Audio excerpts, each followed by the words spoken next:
Hi, this is Daniel Torres here at the FMCG guys doing another live interview from the Retail Media Summit UK organized by SMG. Now I'm fortunate enough to be sitting down with Rosie Houston from Threefold, right? Yeah. Threefold SMG. Yeah. Maybe actually would be good to understand what's the difference between Threefold and SMG. Yeah, that's fine. That's a really good question. So SMG is our kind of parent company, shopper media group, and within that we've got three parts of the business. So we've got Threefold, which is the part that I look after, and that's where we work with our retailers to build and operate their retail media centres. Okay. So we partner really closely with them. Capture is another side of our business, and they are the kind of flip side of Threefold. So Capture work with lots of FMCG brands and plan and execute their cross-retail media activations. Okay. And then the final kind of really important part of SMG is Plan Apps. So Plan Apps is our kind of proprietary software, which was built for running a retail media centre, so very specifically kind of custom made for that. And what Plan Apps does, and probably what it's most known for, is its evaluations capability. So all of the campaigns, all of the activity that we run through both Threefold and Capture is evaluated and sits within Plan Apps. And our brands and retailers can go into Plan Apps and see that. But there are lots of other applications in there as well, you know, from things like enabling the team and the brands to plan within that platform, even things like Allocator, which helps us make sure we're sending the campaign materials to the right stores, whether that's making sure it's stocked in the store or making sure it's the right customer group. So it really is the kind of brain of SMG. Ah, cool. And then I guess that there's like points where you work with each of the business units on different topics, no? Yeah, exactly. And actually, from a Threefold side, Capture is really helpful for us, because what Capture does is our kind of colleagues at Capture really help us to understand what brands are looking for, what's important to them now, so that we can kind of get on the front foot with our retail media offerings. It's really, really helpful to see it from both perspectives. Oh, very interesting. And what do you do specifically at Threefold? Threefold, yes. I'm the managing director for Threefold. So what that means today is I look after all of our retail partnerships. So today we've got Boots, Co-op, the Very Group, Signa, and we've also got Morrison's as well. And most of my career was actually in Boots. So I'll ask you about that. Actually. So I spent a long time in Boots, but kind of quite a portion of that time building the retail media offering before kind of embarking on the partnership with Threefold to kind of really accelerate it. But now I look after kind of and oversee all of our partnerships. Yeah. And what's been a bit... I'm a headhunter by trade. That's my day job is being a headhunter, actually. So I'm curious to know what's your career been like to get to this point, because I know that you've worked at Boots for quite a long time, right? Before Threefold? Yeah, exactly. So most of my career has been in retail. So I spent a couple of years with Superdrug. I then spent 13 years with Boots. And for about half of that career, well, for about a decade actually, I was in buying and trading, which honestly was a discipline I really loved. I really enjoyed buying, but there came a point when I was like, I've kind of pretty much bought now for every single category. So I don't know what more I can really add. And at that point, and I was within Boots at this time, I decided to move over to what was at the time called the partnership marketing function. It wasn't called retail media. It wasn't called retail media, and it was a really interesting function because it was in its infancy, really. It was only a couple of years in, and it had really started with the intention of how do we work with our brands using ad card data. Because actually, if we can build campaigns informed by ad card data, they are going to be better campaigns. So it started off as kind of with just a few brands, a few kind of partners doing deep dive campaigns, and I then worked in that kind of area of the business for 7 years, and it grew and it evolved and it expanded. And it's funny because as ever with these moves, I kind of moved into partnership marketing thinking, I'll just do a couple of years here, expand my kind of skills, and then I'll go back into trading. Into a bigger P&L role. Exactly. Like that, no? And there's never been a good time to leave it because it has evolved so fast. It's been so exciting that it's become an area that I really love and I'm really passionate about. And you're not going to leave it now, right? Of course. Now that you're like really surfing the wave. Of course. Now is not the time to leave. I was just speaking with Sam Knights from SMG about we spoke, it's crazy, we spoke like in May or June. And just between then and now, which have been 4 or 5 months, there's been just a lot happening already in this space.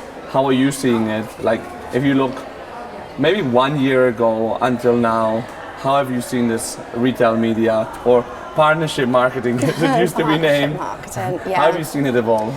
I think capabilities around first-party data are really coming on in leaps and bounds, and I think even just in the last 12 to 18 months, we've seen more and more retailers kind of open their eyes to the power of that. Yeah. Now, a lot of capabilities still need to be built out. My observation is that all of our retailers are at really different stages of the maturity curve. So we've got some who are just kind of grappling with the initial stages of it, but trying to build kind of first-party data engines. But we've got other partners who are kind of looking at how do we offer self-serve options, how do we kind of build agency relationships. One question. Yeah. First-party data for dummies. What does it mean exactly? What does it mean? So it's the retailer's customer shopping behaviour, okay?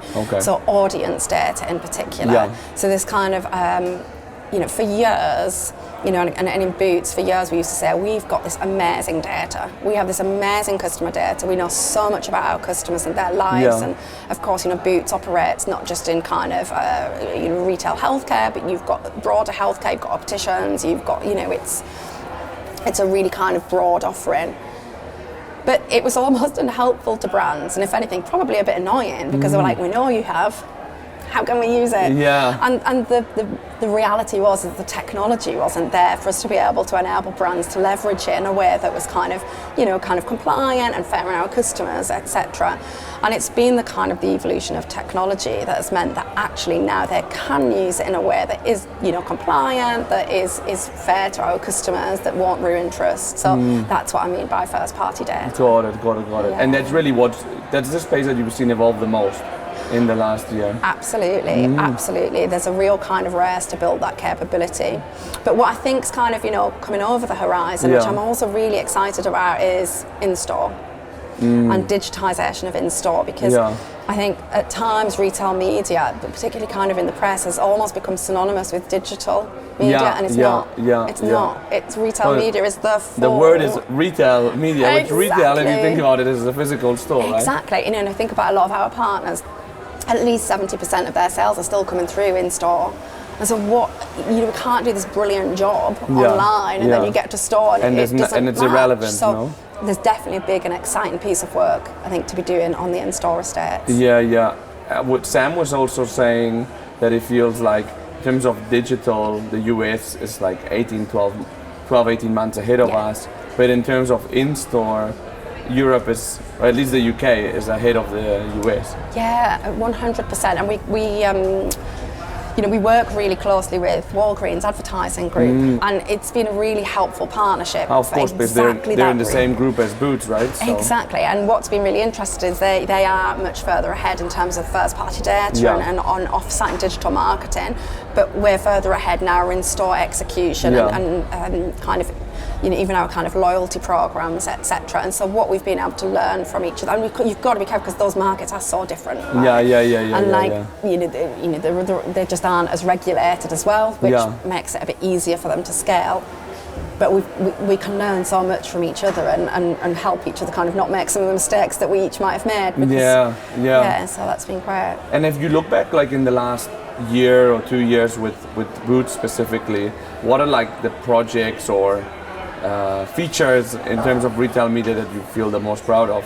I mean, so much stuff. I'm so kind of pleased with the way that it's evolved. Honestly, it's kind of it's surpassed my expectations.